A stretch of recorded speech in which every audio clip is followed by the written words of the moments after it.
from the Reparations Commission, Deputy Executive Secretary, representative from Ministry of Justice,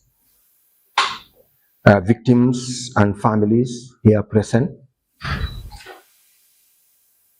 ladies and gentlemen of the media. We have the honor to host this commemoration of November 11 at NHRC Conference Hall on 11th of November 2025. Honorable Chair, with your permission, we would like to clarify that this is a program organized by November 11 Victims and Families Foundation, NHRC, to monitor the implementation of TRRC recommendations. You recall that the TRRC highlighted the unfortunate, gruesome, and extrajudicial killings of the November 11. Today, the Victims and Families of Victims and Families Foundation of November 11 are here to commemorate the November 11, to keep alive the memories, and at the same time to provide lessons for the Gambia to move ahead in view of the never again mantra. NHRC, as I have said, is a natural home for victims, and this is precisely why the Commission is supporting this program to be hosted here today. So without wasting much time, I would now like to call upon the chairperson of the Alliance for Victim-Led Organizations in the Gambia, Madam Silandau, to come forward and deliver the opening remarks. Madam Dau, you are most welcome. Assalamu alaikum warahmatullahi wabarakatuh. Good morning, everybody, and welcome and thank you for being here today. A day that I'm sure we all agree that is a day that we must continue to honor, and a day that we must never forget, not for anything, but to make sure that at the end of the day, it never happens again. November 11 is one of the most horrendous days in our history in this country, and definitely something that we would not want a repetition for. So it is very important, this commemoration that we're having, and a bit of a shame really for me that it's really restricted to this room and not a national event. This is one of the days that should be recognized and should be commemorated nationally. Families have been suffering for over 30 years. We have had a new government for coming on to 8 years now, and really this is something that I hope next year we would not be sitting here, but we'll be sitting at a larger gathering countrywide, all over the country. Thank you. Just to be reminded of the people that lost their lives, so that we pray for them. I will list the names of the 11 soldiers who were, technically, I would have to use the word allegedly, right? Cancels in this room. Technically, I would have to use the word allegedly. Yes. Lieutenant Basiru Baro, Lieutenant Abdullah Dotfal, Lieutenant Jibril Sey, Lieutenant Abdullah Ba Achompin, Lieutenant Bakari Maine Nyancho, Lieutenant Buba Jabe, Lieutenant Mohamed Lamin Dabo, Cadet Amadou Bakesila, Sergeant Ibrahim MCC, Sergeant Basiru Kamara, Sergeant Fafanyang. We continue to stand with their families and continue to offer the support, and continue to work with them to get through. We also must always recognize the survivors. 11 of them were killed, but the survivors are here living with the scars as well. and we have Balo Sedikan among us, among many others. I think for me, I always reflect that one of the things that the TRRC did not really miss out was also really the emphasis on the survivors who have been left behind to deal with the pain of seeing their colleagues killed brutally, and also the torture that they have gone through as well. Really a sober day, but a day of reflection. And as the theme goes, a day of action. How do we turn this grief into action? Action for justice, action for accountability, action for healing, action for reconciliation, and action for never again. How do we do that? And this is a high time that we must concretize this action to support the foundation, to support all victims, to work towards healing, to work towards reparations, processes that are ongoing but quite slow. I'm sure we've talked about this, and see it mentioned by the TRRC in the process. Yes, there is progress, there is movement, but can it be faster? You know, people are sick in their beds, people have needs, people are passing away, and people are forgetting. And it's important that we really don't delay justice. Everybody knows that adage, justice delayed is justice denied. And justice really must stand for the victims of all violations in this country. And really, I think a very apt place to be as well today at the National Human Rights Commission, whose job is to protect, to promote the protection of human rights in this country. And we thank you for your support always. This is human, Dr. Kasama mentioned this is the home of victims. We feel it. It's not in words, we feel it. National Human Rights Commission, from the chair all the way to everybody down, is always at the beck and call of victims. Whenever we call, they respond and are supporting us throughout. So thank you very much. And we continue to really work with them in the context of never again, because this is something that really we must strengthen and make sure that Gambians never suffer this again. We call on all our partners, we call on the government to really keep the pace going, to step up the pace, and keep it going.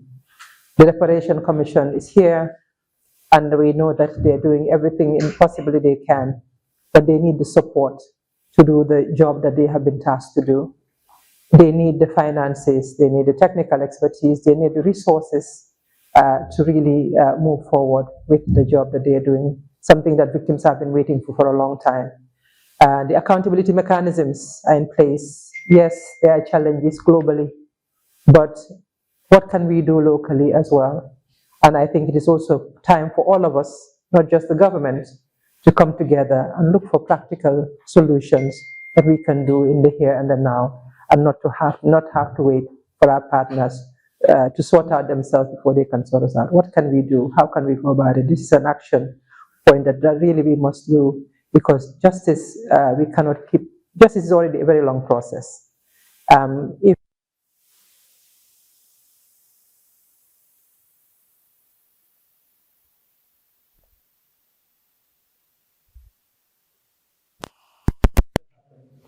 and really calling on the government to give priority to the victims in the budgets this year and the years to come, to make sure that we have the resources, the institutions have the resources that they need to carry out the job that they have been mandated to do.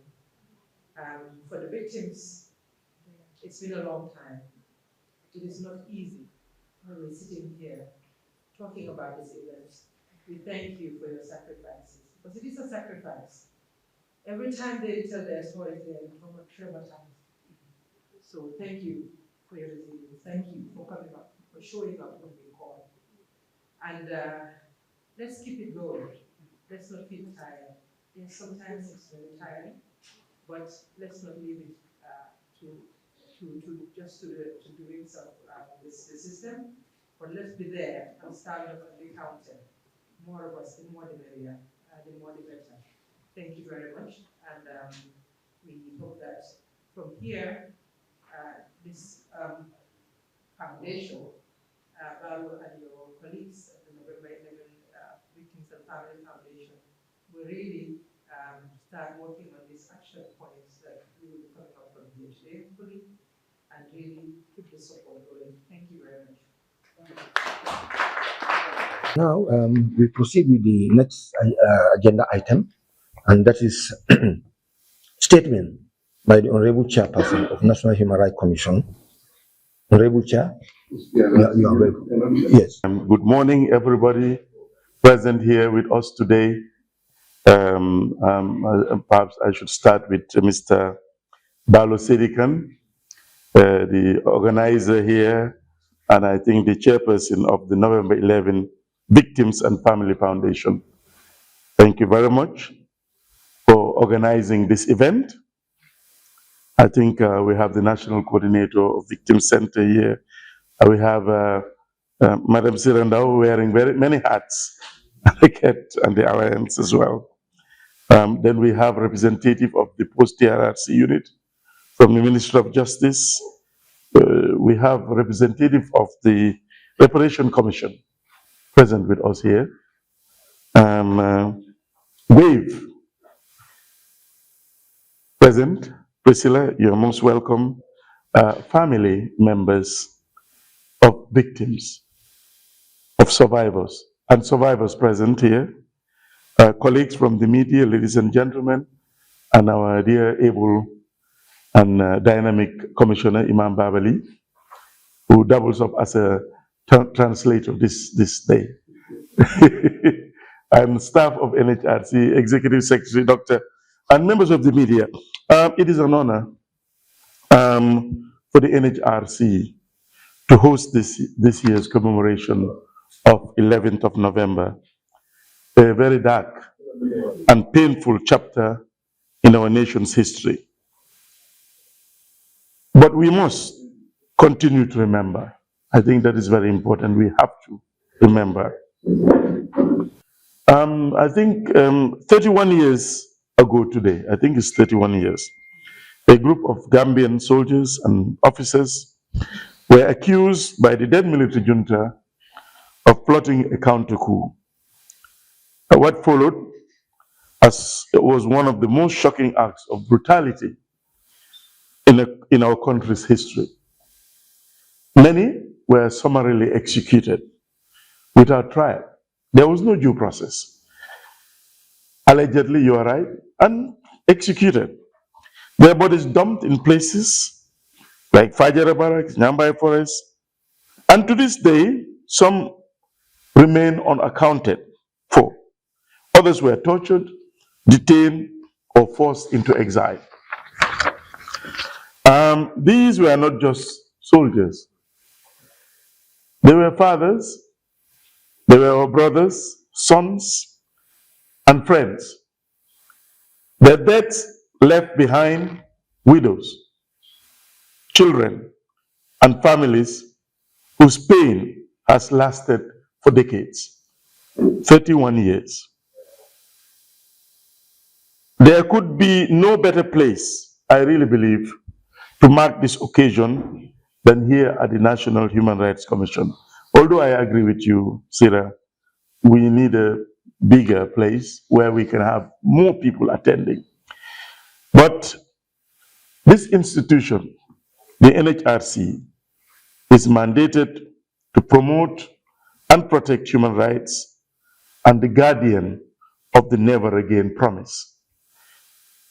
Our very existence as an institution is a product of the lessons from the past, including November 11th. We are here to ensure that no government, no security force, no institution ever again uses power to destroy life or silent dissect.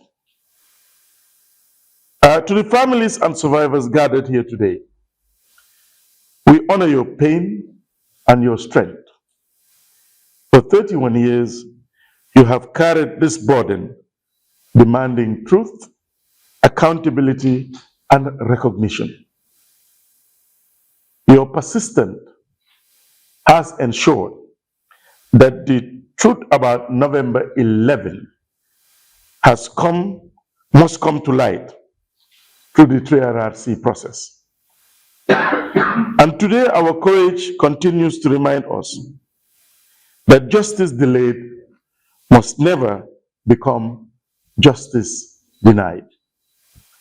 We also recognize the importance of the Victim Center, the post-TRRC unit, and the newly formed Reparation Commission, institution like ANACED, WAVE, and others in keeping this journey towards justice alive.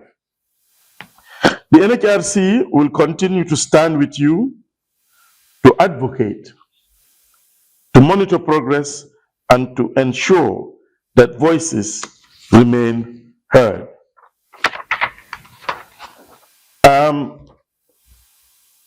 Yes, we have to remember. Remembrance is important, but that in itself is not just enough.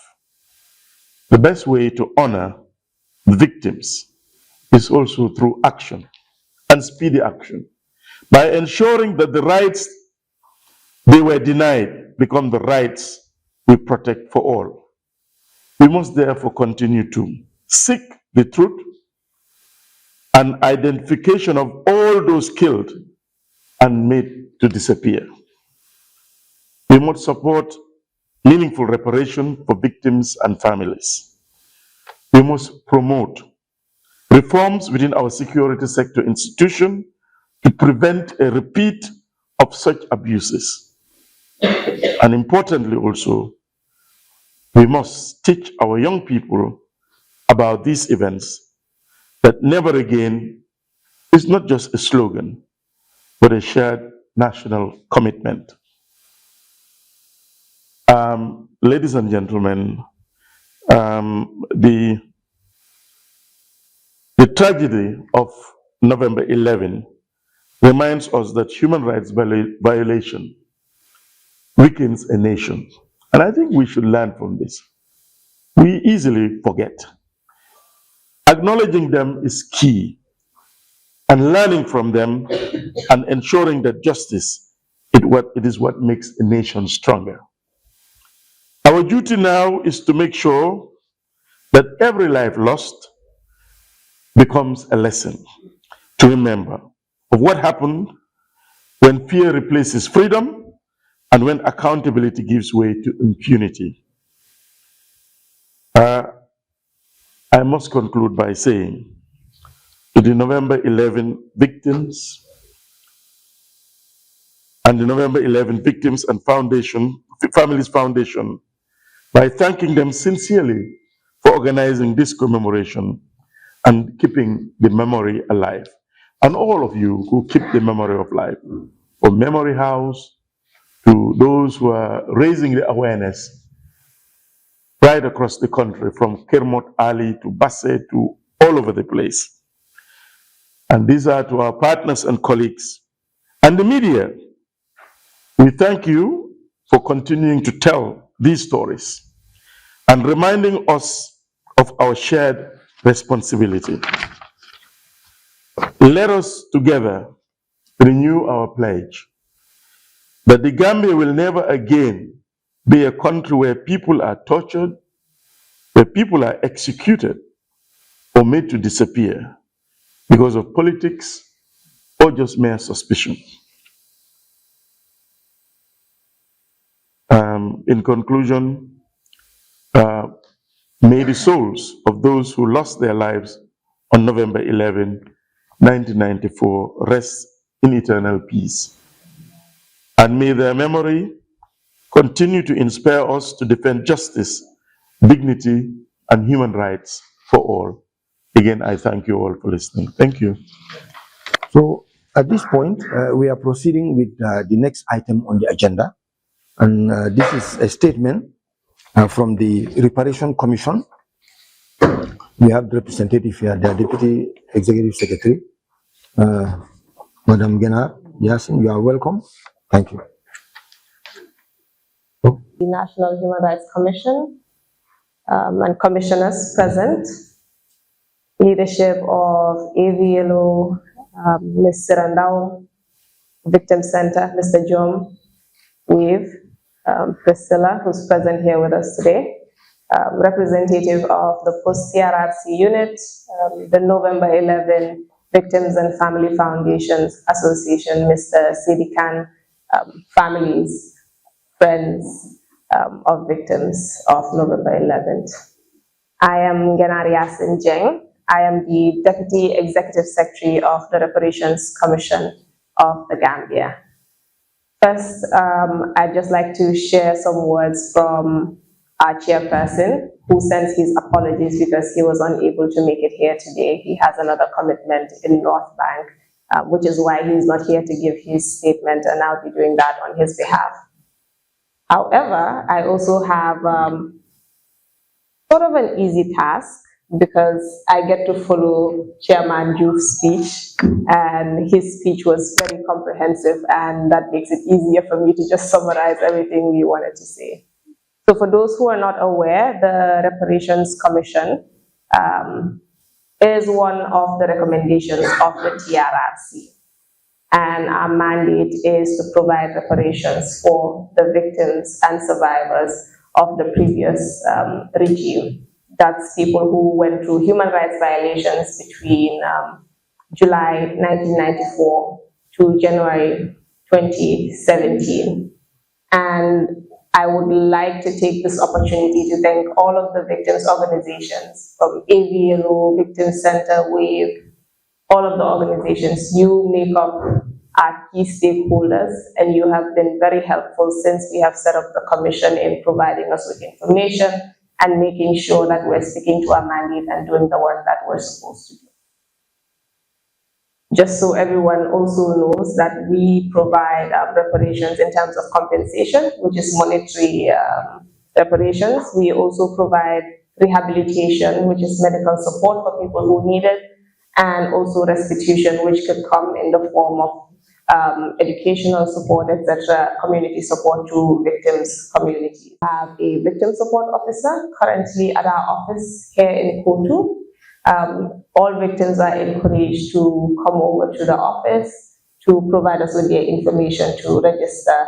And if you need support, psychosocial support, as I mentioned, we have a victim support officer who's at the office, who's always ready to speak to victims and provide you with the support that you need. I'll also provide our numbers at the end of this session if anyone is interested in calling us. Again, we're encouraging you and all victims who are not even present here today, so you can spread the word. Tell them they can come over to our office or call us, and we'll take down their information for when we do start paying reparations. I'm not going to make a very long speech. I just intended to tell you about the Reparations Commission, but just talking on the event that we're on here today, the reason why we're here today, which is the November 11th commemoration. This is a very sad day, as both Sira and the chairperson have mentioned. It is a travesty in the history of the Gambia. However, I'd also like to acknowledge the fact that by being here today, it demonstrates the resilience of the survivors, of the families, because we understand that this is a very difficult process every year, having to tell us your stories, recount these memories that are very painful to you. And we take this opportunity again to thank you for your courage and your strength for bringing these things to light, not just at the TRRC, but also yearly to remind us of the things that have happened in this country and reminding us that we need to make sure that these things do not happen again. When I walked in today, I saw the banner, and the first thing I saw was turning grief into action. And I think that's very, very apt for this day. And moving forward, we need to push for this action. And it's not just for the victims and the survivors and the organizations, but for us as well, working in government institutions that are supposed to monitor the implementation of the recommendations of the TRRC. And I think what we'd like to see moving forward is more collaboration between our institutions and with victims' organizations. That way we can map out a way forward to implement our mandate and ensure that these things do not happen again. On behalf of the Reparations Commission, I thank you all for having us at this event, and I look forward to working with you all. Thank you. Okay, 3434688. 3434688. Yo ala number sign ay wala diteng momo sikiro keno jele ni ila hajobe dendi nyin kolla 3434688. Yeah. Do fanam bije nyinam Q selti ala official walam 7200007 44 fula. Okay, ñin dama nombati so ni mi ye haji soro ñin ko lay se kilino jele ini ye kacha ware futela office. So I now proceed with the next item on the agenda, and that is a statement or keynote speech by the chairman chairman of November 11 Victims and Families Foundation, Mr. Balo Sedikan.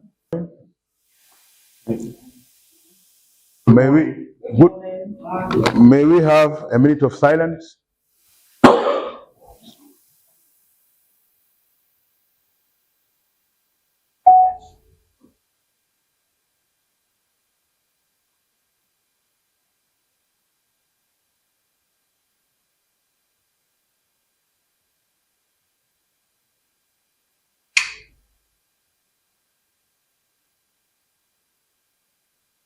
Amen.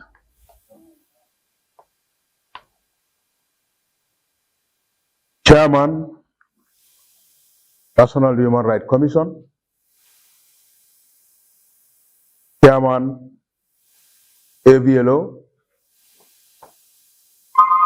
the Chairman, WAVE,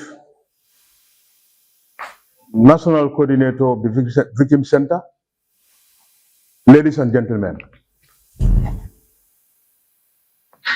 today we gathered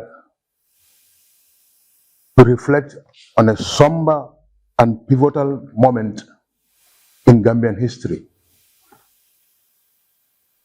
The tragic event of November 11, 1994 at Fajara and Yundum barracks. This dark chapter is often remembered as a supposed coup attempt. A story propagated by the ruling FPRC regime to justify the brutal crackdown that ensued. Officially, the government labeled the incident a foil coup attempt, portraying it as a desperate effort by disloyal elements within the military to overthrow the government. However, beneath this official narrative lies a more complex and troubling reality. A calculated purge aimed at consolidating power and eliminating perceived threats to the ruling junta. The aftermath of that day was marked by widespread violence and summary executions. Loyal officers and soldiers, many of whom had served the country faithfully were summarily executed without fair trial or transparent investigation. Military insiders have consistently challenged the account asserted that no organized coup was actually underway. Instead, they describe the events as a premeditated purge orchestrated by the ruling authorities to eliminate dissent and consolidate control. This perspective suggests that the events of November 11 were less about defending the government and more about removing individuals seen as obstacles to authoritarian rule. We are concerned about the delay in handing over the exhumed bodies of families for Muslim burial due to forensic ID that the government can still provide. Testimonies from survivors paint a harrowing picture of the chaos and brutality inflicted that day. Among them is former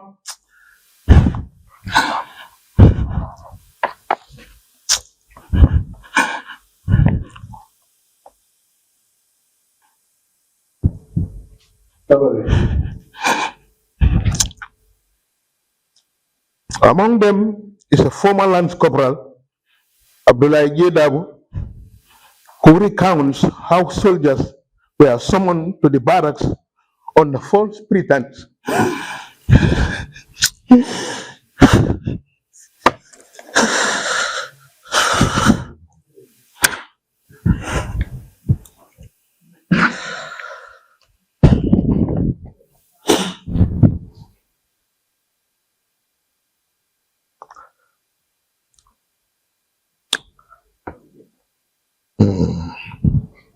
Among them is former Lance Corporal Abdullah Dabo, who recounts how soldiers were summoned to the barracks on the false pretense, only to be met with gunfire once assembled.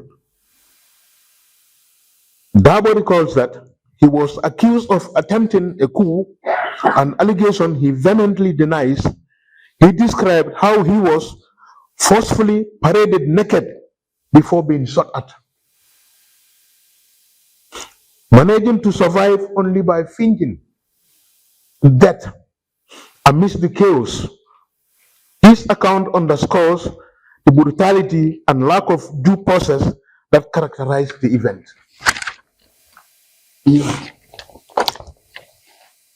The following day, the violence continued. Others such as late Lieutenant Basir Baro and late Lieutenant Dotfal were executed without trial. Reports indicate that orders came from Vice Chairman Sana Sabali, who allegedly directed that survivors be made to dig their own graves, a chilling detail that exemplified the extent of the regime's ruthlessness. These acts of violence serve to instill fear and silent dissent, effectively consolidating the junta's grip on power through terror and repression. As we remember this tragic episode, it is essential to acknowledge the resilience of those who survived and to reflect on the importance of justice and truth. The event of November 11 reminds us of these devastating consequences of authoritarianism and the need to uphold human rights, transparency, and accountability in building a just and peaceful society. Today marks the 31st anniversary of the tragic killing of army personnel at Fajara and Windom Barracks on November 11, 1994. This solemn occasion served as a moment of reflection on the enduring impact on survivors, families, and the military communities as a whole. The event of that day remained a painful chapter in our history, reminding us of the sacrifices made and the lives lost. Survivors and detainees have endured both physical suffering and deep psychological scars, carrying the burden of trauma that persists to this day. Families of the fallen continue to seek justice, answers, and closure, holding on to memories of their opportunities for a collective mourning, memories of their loved ones with unwavering devotions. The gathering today offers a respectful opportunity for collective mourning, remembrance, and unity. It is time to honor those who sacrificed their lives, to reaffirm our commitment to peace and justice, and to ensure that such tragedies are never repeated. As we remember, let us also strive to foster reconciliation, resilience within our community. And finally, I want to extend my appreciation to NHRC for hosting this occasion for the second time. Wave Victim Organization for their support. And there to offer support to 11 of our victims, and a great thanks to all of you. I managed to make it to this place and making the commemoration a great event. I will also thank Mr. Ture for the banner. Mr. Ture, thank you very much. Thank you all. Allah Baraka, Jerejef, Ajaram. For us to hold the recitation of the Quran at the Yundum barracks for our late comrades. Almost 3 weeks ago, they didn't respond. No response.